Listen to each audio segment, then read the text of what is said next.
Okay, this is part two of the 9/11 Truth or Fiction with Mike Benoit of Tyranny Busters and Mikie Smith.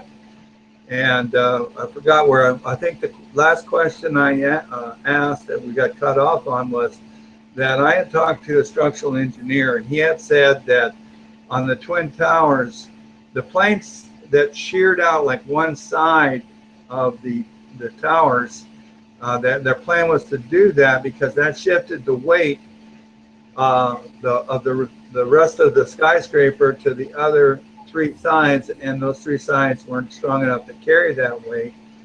What would be your scientific opinion in that regard?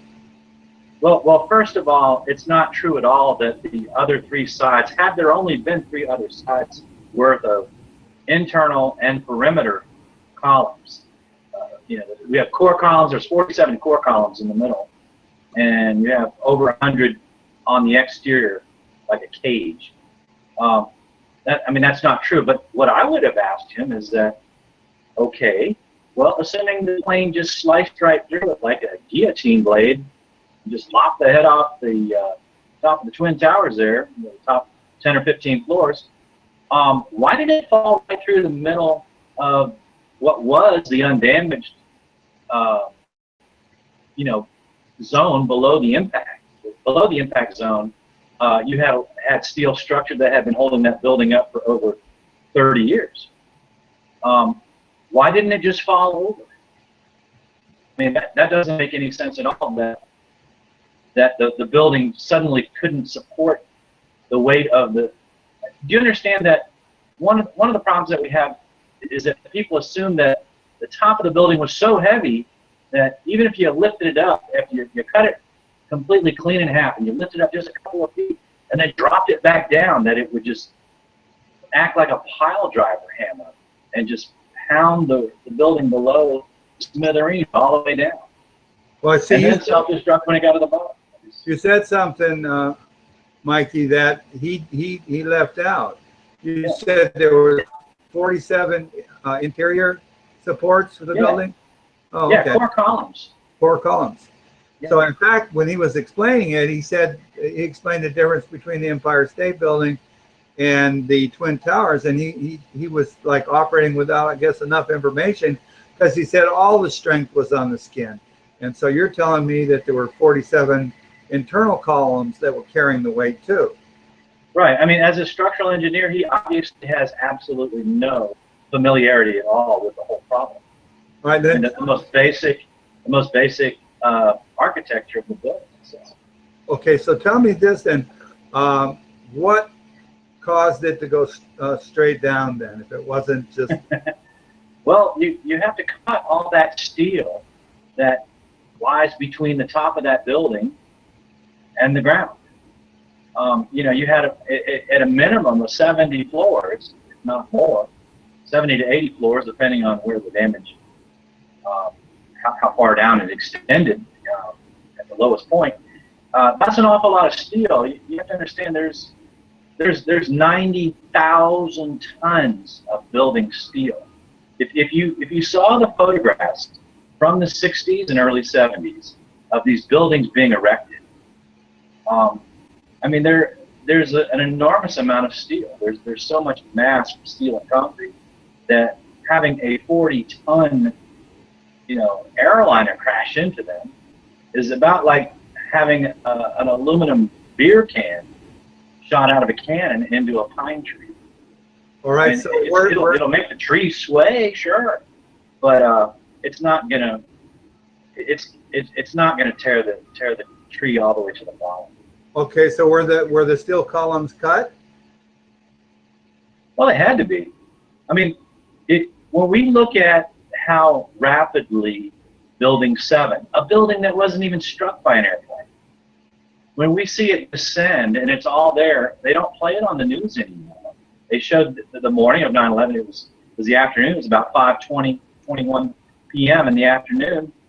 Dan Router even remarked it looks just like one of those demolitions we've all seen too many times on TV. You can measure with video. There's numerous videos taken in Building 7. You can see for over 100 feet, over 8 stories, towards the bottom. The building descends down right through these lower 8 stories in the exact manner of a controlled demolition, but at free fall acceleration. It can be measured on video frame by frame. So we had a high school physicist measure. Are you saying that the steel had to be cut on each and every floor? Absolutely, it had to be completely cut. And we estimate that there are over 400 steel frame connections, bolted and welded, that had to fail, so to speak, or be cut per second in order for that building to come down right through the path of greatest resistance, or what at least once was the path of greatest resistance. But it has all the characteristics of a controlled demolition. And fires don't cause any one of those major characteristics, let alone all of them. So you're saying they had to have demolition on all the floors to for it to come down that way? All the steel, all the major steel connections had to be cut. I mean, there's not really any steel columns or girders that are much longer than about 20 feet out of all the debris piles from the North Tower, the South Tower, WTC 1 and 2, and Building 7. And how convenient it fits right on the flatbed truck to be immediately hauled off. So, I mean, these connections weren't just bolted; they're bolted and welded. So these connections are cut. That's the only way you can. I mean, and all the evidence was hauled off immediately. We didn't get to keep but a very small percentage of the steel for an investigation. This is destruction of crime scene evidence. Well, now, Mikey, you're using the term cut, and then I'm a little confused because cut with explosions. Right. Well, you can use explosives to cut steel. So they would have to do the way for it to come down. That would have to be done on each and every floor. Basically, yeah. How would they be able to place those explosives without, say, the worker bees having any clue, people that work there? Well, that's a good question. I hope we don't lose this again. This is weird. All right, folks. Hopefully we'll get Mikey back here. We got a little freeze on the camera. I don't know what's going on there. Let me take a look at my control room. Hello? Oh, can you hear me? Yeah, something happened there. I don't know what it was. Yeah, my video went out. And it says we got. I can hear you now, but I can't see you. And it says we got 3 participants here. It cut off my mic and camera. Cut off your camera. This is bizarre. Yeah, I'm back. What's that? You know what? There you are. Yep. Okay. This is weird. We might say somebody's doing this to us. And that could well be. So, okay. Let's see.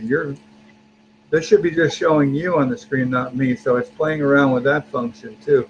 That's the way I tried to do it, but I guess we'll both be on this from there. So we left off with the question. How could this have been done? Yeah, question about how could they place all those explosives without getting busted by somebody. Right. Well, one of the interesting features of the Twin Towers that your structural engineer friend obviously had no concept of is that, these core columns, these 47 core columns, had surrounded the interior of the building, the massive bank of elevator shafts that service these buildings. There are dozens of them. Now, there was one of the biggest and most expensive elevator upgrade contracts done by Ace Elevator Company on both of the Twin Towers in the months prior to 9/11. So there were opportunities, obviously, for people to access those elevator shafts. Now, I'm an old telephone company technician and engineering tech. I worked in those elevator shafts because that's where all the utilities reach all the floors of high-rise buildings, offices, and apartments. So they have, what we call wire vaults and cable shafts, and wire closets. All your cabling for electricity, for telecommunications, cable TV, fiber optic, whatever, what have you, they all run up and down the same shafts as the elevators. So anybody would have access to, for the maintenance of the building, into the interior, and then you would have access to the steel columns in the interior. But we don't know exactly how they did it. That's why at Architects and Engineers for 9/11 Truth, we don't speculate on the things that we don't know or things that we're not qualified to hypothesize. We demand a new investigation, subpoena power. That's something that's never happened. It would be the first real investigation, and that's what we're petitioning Congress for.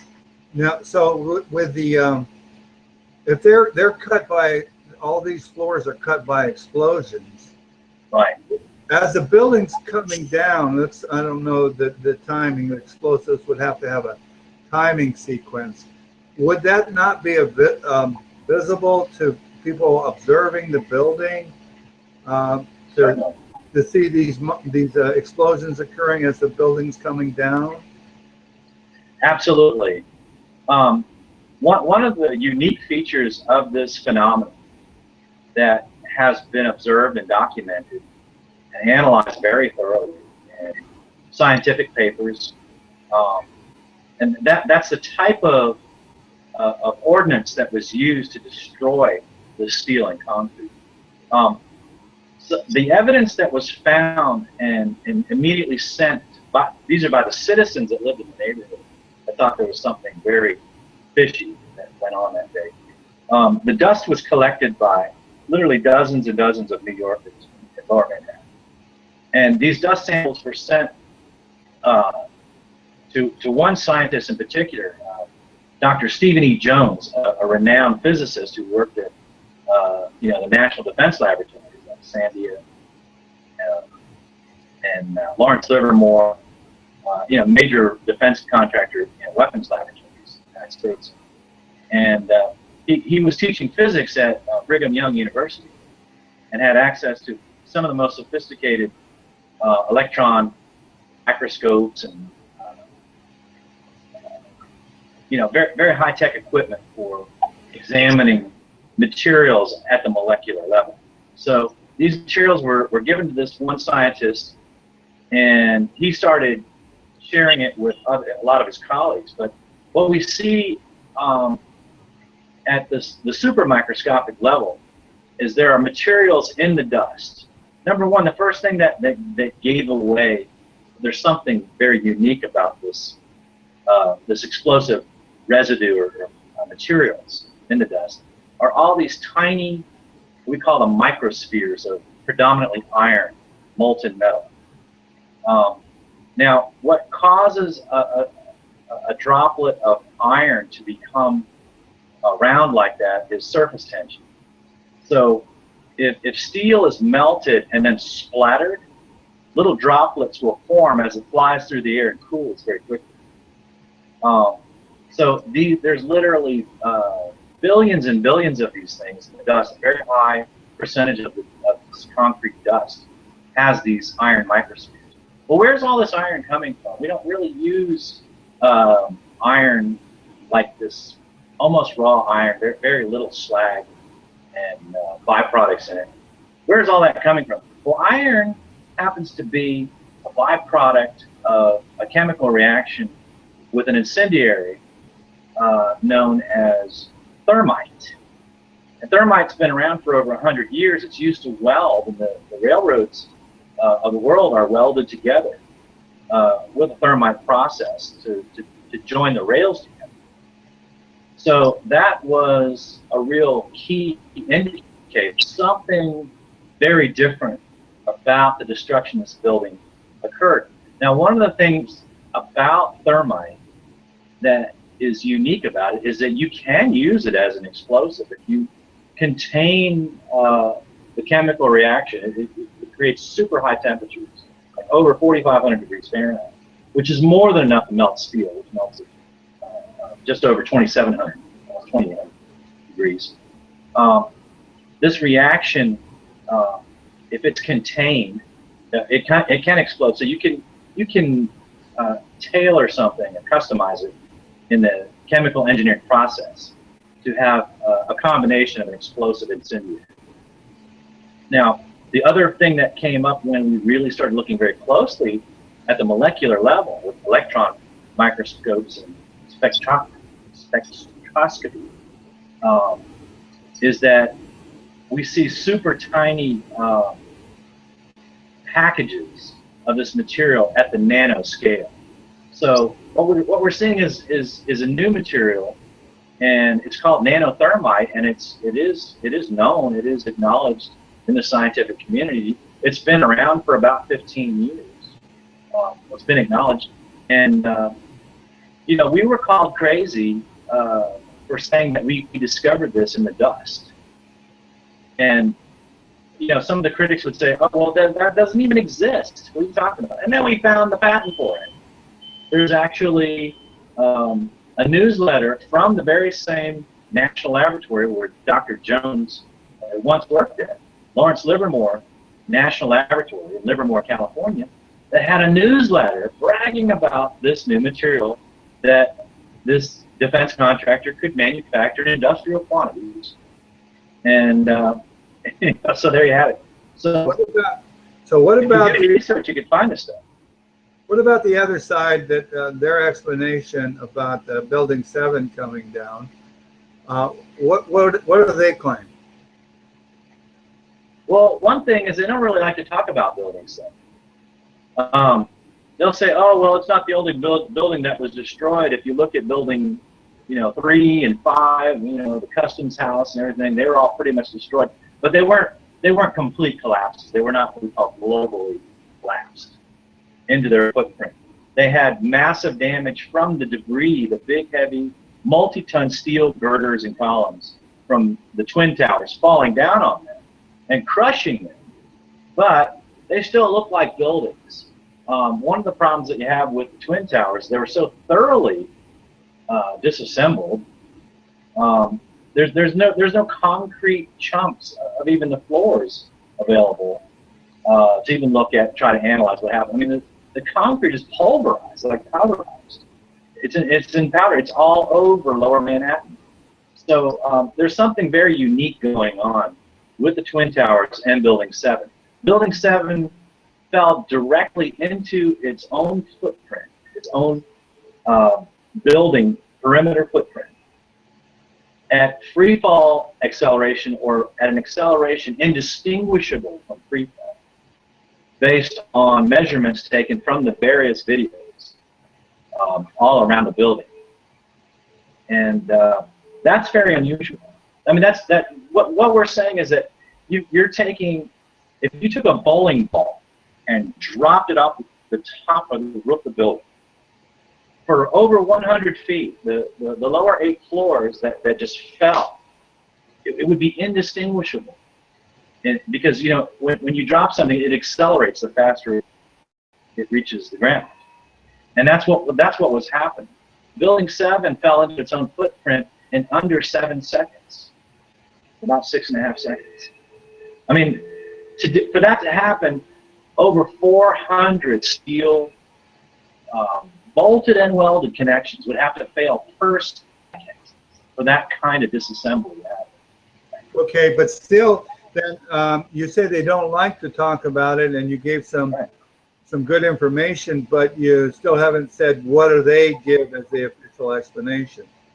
Well, interesting thing, that one of the things that got me involved with architects and engineers, there was no turning back. I was a skeptic.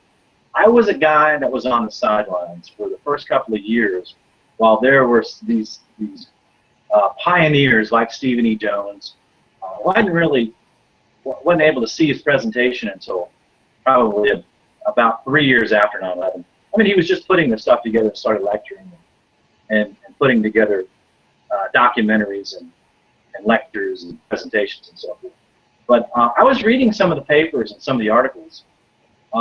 There's a lot of scientific data in the beginning, but one of the things that a lot of the so-called experts or critics of so-called conspiracy theories, what they would say is that there was a big diesel generator on one of the upper floors of Building 7 for the Office of Emergency Management for the city of New York, Rudy Giuliani's command post that he evacuated early in the morning after the first tower fell.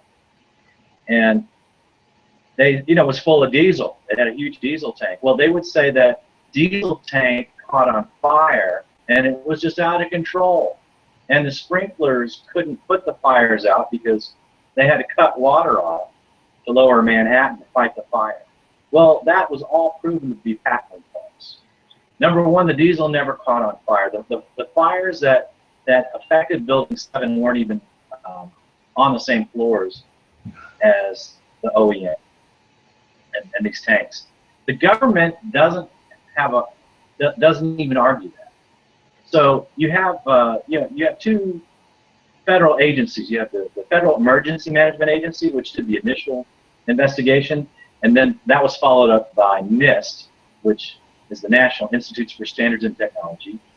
It's a branch of the Commerce Department. It's a politically appointed Secretary of Commerce, the head of NIST.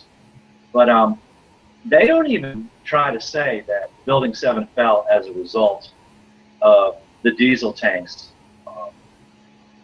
for the generators for the OEM ones. So, well, yeah, and Mikey, let's assume, because I'm taking the neutral position here. Let's assume that your position is correct. It seems like what you need to do to prove the other side as being farcical is to take their weakest link and attack that weakest link, and then that should open up the doubt for everything else that they said. Prove them a liar once, sure, and then the rest of it comes tumbling. And that's what I haven't seen enough of, is that Building 7 issue and situation, because it's their least defensible position. Right. It is the Achilles heel of 9/11, Building 7. Yeah. There's never been a building that's, you have to understand, buildings 1, 2, and 7 are the three in that order worst structural failures in modern history. We don't have skyscrapers that just fall apart like that. There's a lot more energy available in an earthquake. You live in California. Earthquakes have much more energy available to completely destroy any structure man-made otherwise. And steel frame high-rises perform really well in some of the worst earthquake zones. You go to Mexico City, you go to any major city in China, Iran, even Italy, where there's a lot of earthquakes and volcanoes. I was in Managua, Nicaragua, in the 80s after I graduated from college. One of the things that struck me is that the capital of Nicaragua, Managua, was destroyed in an earthquake in the early 70s. And all the downtown was mostly 1 or 2 or maybe even 3-story mortar buildings, brick mortar buildings, and they're all destroyed. A terrible earthquake. The one building that's still standing is the Bank of America office high-rise, which is only about 40 floors. But it's the only building still standing. It's steel frame. So I mean, that's code for really a lot of buildings in any earthquake, whether they're very tall or not.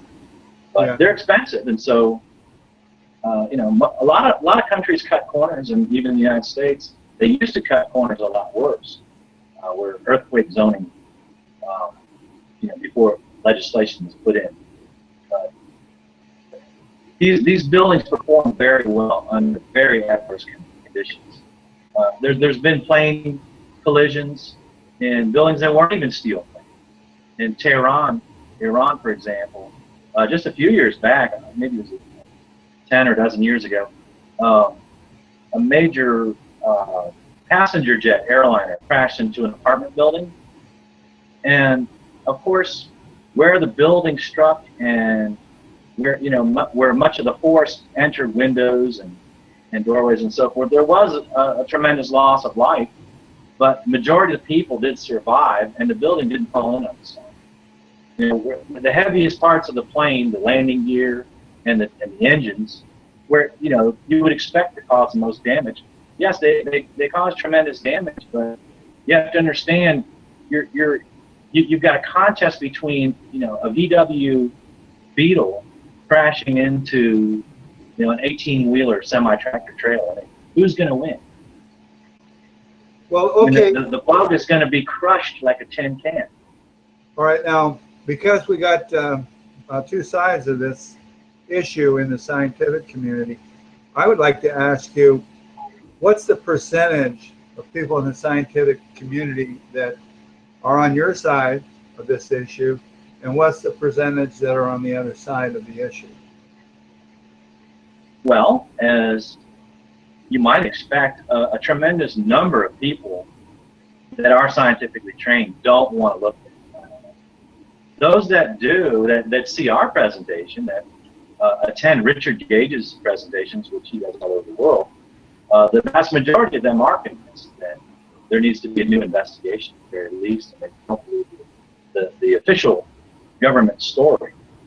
But yeah, I mean, we have over 2,300 architects and engineers, and we need a lot more. But I mean, there's people that no matter what you do, they're not going to be convinced.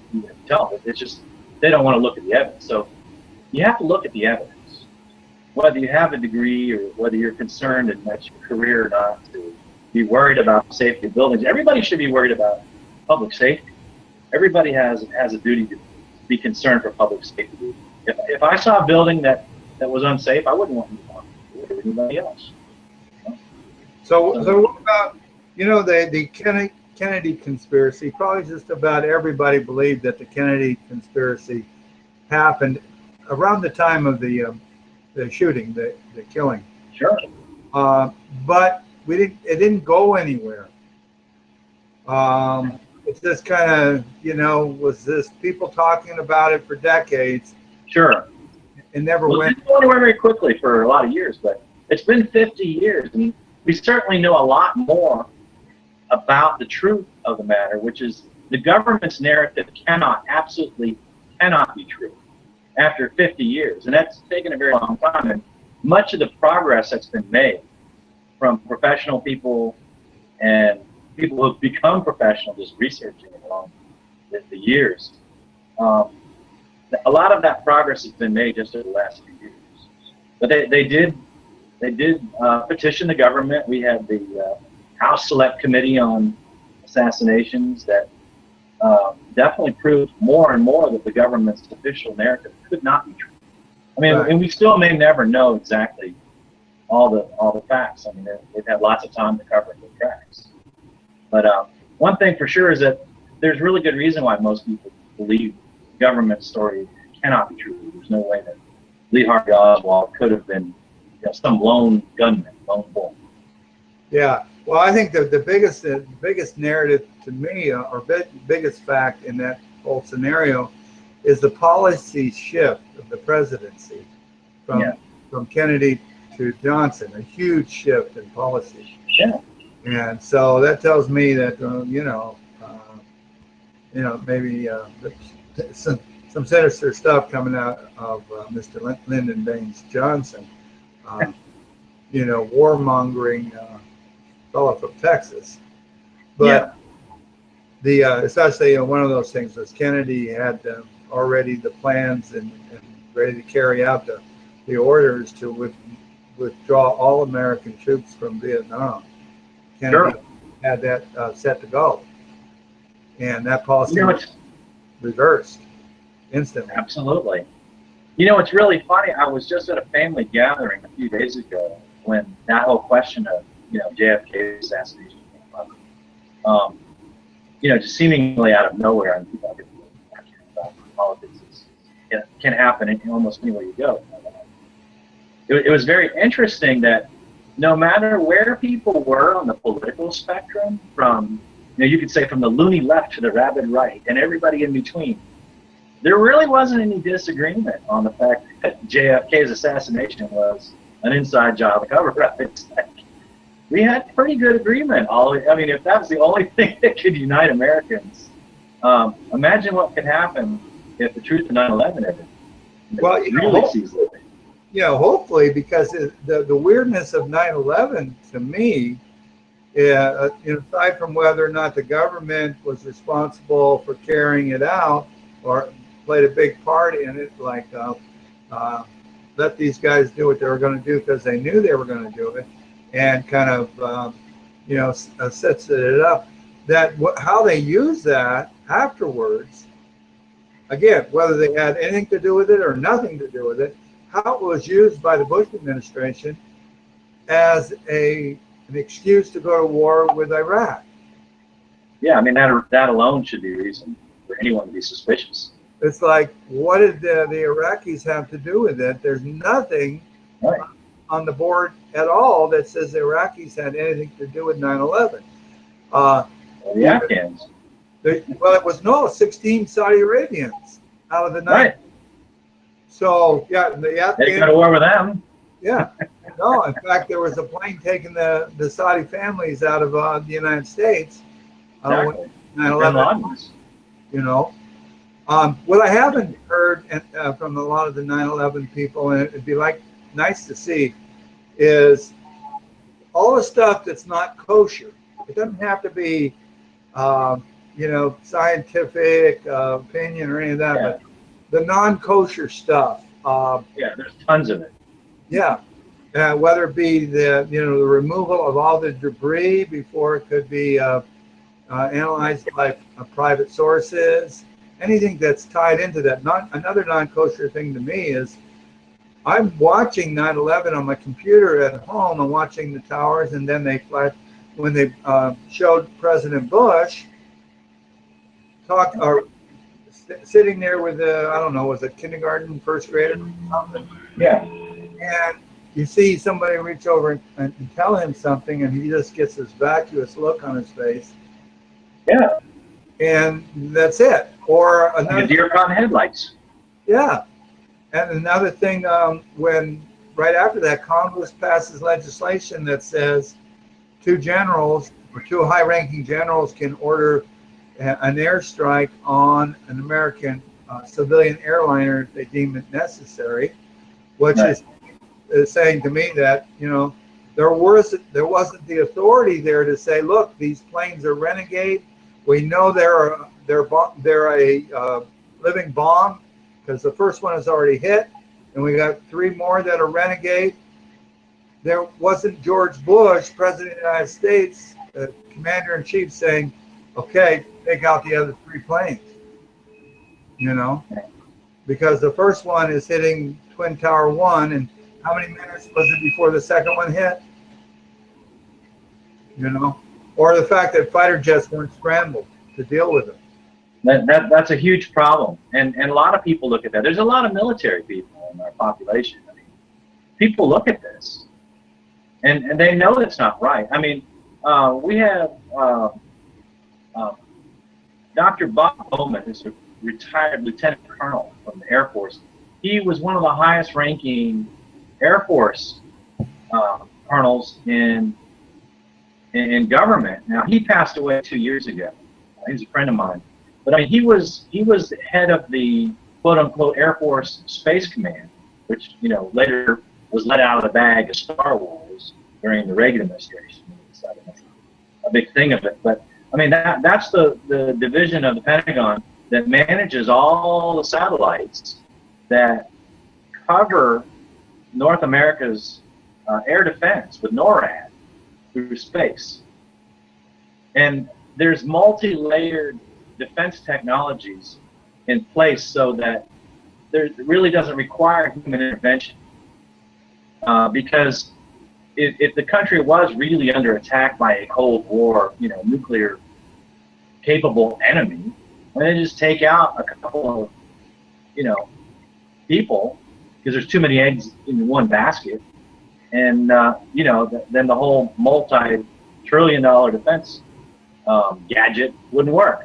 So they had all these backups. There's a multi-layered defense, and what Dr. Bowman was saying is that had to have been disassembled, in which it was. I mean, we have the documented evidence that they changed the chain of command,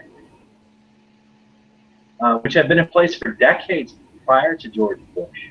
Bush, and made it so that there was ambiguity as to who could really call the shots if they needed, somebody's decision. But see, all that used to be, and that's what Dr. Bowman was saying. All of that had to be yanked apart prior to 9/11 for things to go that way. It did. I mean, their fighter jets were scrambled out over the Atlantic Ocean, while they should have been sent to D.C. to protect the nation's capital airspace. That's kind of like all America's aircraft carriers were out to sea when Pearl Harbor got hit. Exactly. Yeah. They're out fishing. Yeah, they're out fishing, and it's supposed to be they didn't know that Pearl Harbor was going to happen, Yeah. So imagine that. Yeah. So the thing is that there's things that are just plain simply logical, and people. What I would hope is that people would that not just adopt a viewpoint one way or the other and get locked into it, but be able to argue and deal with logic. And the best way to do that is use the Socratic method, and that is, well, what about this? What about this? What about that? And so people start to think and question the narrative. And I had to fight the political battle with people when they were saying, well, let's go get, Saddam Hussein in Iraq, all fired up the war because of 9/11, and they're going, we got to attack Iraq as if, Iraq had initiated the attack on the Twin Towers. Yeah. It's like and to try to deal with that logic is just like, It's really tough dealing with people's logic because people are so emotionally manipulated and they're just bamboozled, all day long. I mean, one of the things that always struck me is how, people would argue, they say, oh, well, there's nothing you can do about it now. It's all water under the dam and whatnot. They would still defend, whichever neocons were in power, whether it was Bush or Obama or whoever. But, you could say, well, we have to do what we do to stop this from ever happening again. And they'll say, oh, well, one thing you could say about the W. Bush administration is that we never were hit with another, attack again. And it's like, are you kidding me? What was the anthrax attacks that happened right after 9/11? Oh, nothing happened after 9/11, right? Well, what about the days after 9/11, 9, 12, 13, whenever the first anthrax started coming through the mail? And that was investigated by the FBI and found to be an inside job. Yeah. That's not even controversial. That's your FBI saying it's an inside job. Or Dietrich Merrill. Well, some crazy lone guy again, some mad scientist. And he conveniently suicide themselves. If my neighbor came over and beat me up and then didn't come over and beat me up for 10 years, then I could say, well, the police kept me safe. It's like, this idea that nothing happens for 30 years prior and something happens and then nothing happens for 5 years. So, George Bush is keeping us safe. So the logic that we're having to deal with here, unfortunately. But if you have something, I'm going to pass this off to my list, but also to the 9/11 Truth Group here in San Diego, and maybe they'll pass it around to other ones. But just to finish this off with, is there any place you would like to direct people for more information, more videos, or anything like that? Absolutely. Come visit ae911truth.org. That's Architects and Engineers for 9/11 Truth. It's ae911truth.org. That's pretty easy, and hopefully it'll get some. Pretty easy. We have some we have some allied links in there too, but I mean, you can just Google, you can Google that like on YouTube, and you'll have more videos to watch that will last you longer than a week, for sure, a long weekend. Well, and obviously you're doing this as a passion for truth and maybe you know, patriotic response as well. Patriotic in the sense that you're not a patriot, blind patriot to whatever your government does, but patriotic in the sense that the essence of what America is supposed to be, a country that you know, supports life, liberty, and property, and doesn't go around violating it. So it's not a financial gain or boom to you. You're not protecting people in the government, which some people on the other side might be doing.